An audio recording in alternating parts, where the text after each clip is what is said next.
വായില് കപ്പലോടും പറയില്ലേ, ദേ അതാണ് ഈ ഒരു ഐറ്റം. പിന്നെ പേര് കേട്ട ആരും ഞെട്ടണ്ട, ഇതാണ് തമിഴ്നാട്ടിലെ ഒരു സ്പെഷ്യൽ ആയിട്ടുള്ള കൊത്തമല്ലി തൊക്ക്. അതായത് നമ്മുടെ മല്ലിയില ചമ്മന്തിയില്ലേ, അത് തന്നെ. അപ്പൊ ഇത് ഉണ്ടാക്കാൻ വേണ്ടി ഒരു പാനിലേക്ക് മല്ലിയും ഉലുവയും കടുകും കൂടി ഇട്ട് ഡ്രൈ റോസ്റ്റ് ചെയ്ത് ഒന്ന് പൊടിച്ചെടുക്കുക. എള്ളെണ്ണ വെച്ച് ഉണ്ടാക്കുമ്പോൾ ഇതിന് നല്ലൊരു ഫ്ലേവർ കിട്ടുന്നുണ്ട്. വ്യവസായി ബ്രാൻഡിന്റെ ജിഞ്ചലി ഓയിലാണ് ഞാൻ ഇത് ഉണ്ടാക്കാൻ വേണ്ടി എടുത്തേക്കുന്നത്. അപ്പൊ പാനിലേക്ക് കുറച്ച് ഓയിൽ ഒഴിച്ച് കുറച്ച് വാളംപുളി ഒന്ന് റോസ്റ്റ് ചെയ്തെടുക്കുക. ഇനി അതേ ഓയിലേക്ക് തന്നെ കുറച്ച് സവാളയും ഉള്ളിയും ആവശ്യത്തിന് ഉപ്പും കൂടി ഇട്ട് നല്ലപോലെ ഒന്ന് വഴറ്റി അതിന്റെ കളർ ഒന്ന് മാറി വരുമ്പോൾ ഒരു പിടി മല്ലിയിലയും കൂടി അതിലേക്ക് ഇട്ട് കൊടുത്ത് നല്ലപോലെ വഴറ്റിയെടുക്കുക.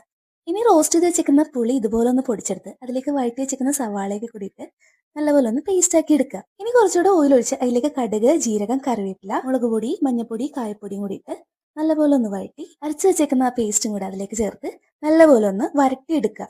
ഇതിലേക്ക് നമ്മൾ ആദ്യം പൊടിച്ചെടുത്ത പൊടിയും ഒരു സ്പൂൺ ശർക്കരയും ഉപ്പ് പോരെങ്കിൽ കുറച്ച് ഉപ്പും കൂടി ചേർത്ത് 2 മിനിറ്റ് സിമ്മിൽ വെച്ചൊന്ന് വേവിച്ചെടുത്ത് കഴിഞ്ഞിട്ടുണ്ടെങ്കിൽ 2-3 മാസം വരെ കേടാവാതിരിക്കുന്ന നല്ല അടിപൊളി മല്ലിയില വെച്ചിട്ടുള്ള ചമ്മന്തി റെഡി.